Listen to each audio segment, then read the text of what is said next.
नमस्कार दोस्तों, मेरा नाम विजय आर्य है। आप सभी व्यूअर्स का मेरी इस वीडियो में स्वागत है।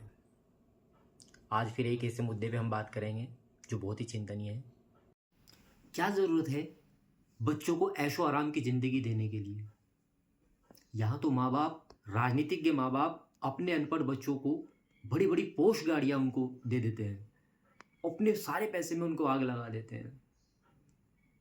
क्या मतलब है ऐसी पढ़ाई का जहाँ पे लोग अपने माँ बाप को छोड़कर विदेशों में बस गए हैं, उनके माता पिता वृद्धाश्रम में ठोकरें खा रहे हैं, बड़े बड़े लोग।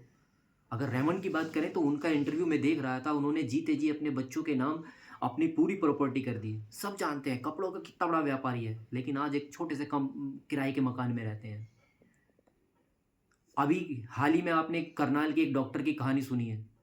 एक ऐसा व्यक्ति जो गरीबों की मदद करता था, जो लगातार लोगों की सेवा करता था, डॉक्टर था, उसका कमरा किताबों से भरा पड़ा है, लेकिन मजबूर था उसी पात्र में खाने के लिए जिसमें वो मूत्र करता था।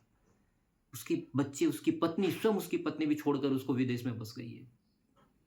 कुछ लोगों के माँ बाप सड़ जाते हैं अपार्टमेंट में पड़े पड़े, जिस अपार्टमेंट को अपनी पूरी जीवन की मेहनत से किसी माता पिता ने बनाया है, उनकी लाशें सड़ी रहती है। पड़ोसी बताते हैं कि ये कई दिन से ये इनका कमरा नहीं खुला है। शर्म आनी चाहिए हमें, शर्म आनी चाहिए उन बच्चों पर भी जो अपने माता पिता को इस तरीके से दुविधा में छोड़कर केवल कमाने निकल जाते हैं।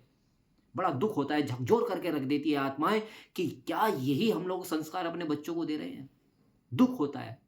ऐसे तो ना औलाद पिता अच्छे होते हैं कि उनको कोई औलाद ना हो, और ये बहुत बड़ा परसेंटेज है। ऐसा नहीं है कि चंद लोग हैं, पढ़े लिखे लोग, किसी भी गरीब माता पिता आपको वृद्धाश्रम में नहीं मिलेंगे। उनको ये सब जो हो रहा है उन अमीर बिगड़ेल औलादों के साथ हो रहे हैं, जिन्हें माता पिता ये चाहते हैं कि हमने जो कष्ट झेला है हमारी औलाद ना झेले, जो हमने दुख झेले हमारी औलाद ना झेले। लेकिन मैं कहता हूं कि कैटरपिलर से तितली बनने का जो भयंकर सफर है वो तितली ही जानती है। यदि कोकून से निकलती हुई तितली को आप सोचे कि इसको निकाल देता हूं, उसके खोल से, इसके अंडे से निकाल देता हूं, तो मर जाएगी। उसके पंखों में जान नहीं होगी, क्योंकि उसकी जान उसके पंखों में बसी हुई है। उसके पंख से ज्यादा उसका भार होता है, लेकिन वो तड़प तड़प के अपने पंखों को ऐसा बना देती है कि वो उड़ सके। तो अपने बच्चों को इतना आरामदायक, इतना फुसफुसिया मत बनाइए, उनको स्ट्रांग बनाइए, उनके पीछे खड़े रहिए, उनको देखिए, उनको वॉच आउट करिए कि वो कैसे निर्णय लेता है। एक छोटी सी कहानी बताना चाहूंगा। आपने बचपन में, हमने कहानी सुनी अपने माता पिता से कि एक बच्चा था, रोज स्कूल जाता था, छोटी छोटी चीजों की चोरी करके लाता था। कभी पेंसिल उठा लिया, कभी रबड़ उठा ली, कभी किसी की कॉपी उठा ली। माँ देखती थी लेकिन कुछ बोलती नहीं थी। सोचा कि समझ जाएगा। उसकी आदत धीरे धीरे वो चोर बना, डकैत बना, चोरियां करने लगा। जवान हुआ तो बड़ी बड़ी चोरियां करने लगा। पुलिस ने पकड़ लिया। पकड़ने के बाद उसको फांसी की सजा हुई। जब फांसी की सजा हुई तो जल्लाद बोला कि बताइए आपकी आखिरी इच्छा क्या है। तब उसने बोला कि मेरी माताजी को बुलाइए। माताजी को बुलाया गया। उनके कान में कुछ कहने के बहाने सिर्फ उनके कान में जाके उसको काट लिया, उसका कान काट दिया, और बोला कि माताजी अगर आप बचपन में मुझे टोक देती, रोक देती, तो शायद मैं चोर ना बनता। ये बातें इंडक्ट करती है कि आप अपने बच्चों को आराम मत दीजिए, बिल्कुल मत दीजिए। यदि आपके पास बाइक है तो उसको पैदल भेजिए, यदि आपके पास कार है तो आप उसको रिक्शा से भेजिए, अगर आपके पास में प्लेन भी है तो आप उसे रिक्शा से भेजिए स्कूल।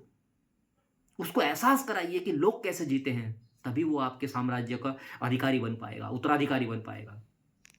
मुझे सुनने के लिए, अपना प्यार देने के लिए धन्यवाद।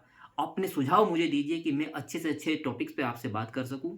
और आप मेरी वीडियो को आप देखिए, शेयर कीजिए अगर आपको अच्छा लगता है। जितने परिवार मुझसे जुड़े हैं, यदि एक परिवार भी मेरी बातों को सुनकर इन बातों पर अमल करता है तो मैं समझूंगा कि मेरा वीडियो बनाना सार्थक हो गया।